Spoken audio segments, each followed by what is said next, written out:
ఉత్తరం వైపు దారండి, ఇది తూర్పు వైపు దారి. తూర్పు వైపు ఆర్ఎన్బి రోడ్డు, ఉత్తరం వైపు ఆర్ఎన్బి. ఈ ఎదర కనిపించేది ఎకరం 40 సెంట్లు.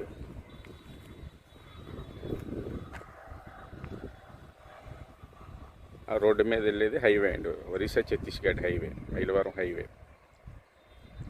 కార్లు వెళ్ళేది. ఈ కర్రల పక్కన ఉన్నది 1 ఎకరం, మొత్తం 2 ఎకరాల 40 సెంట్లు.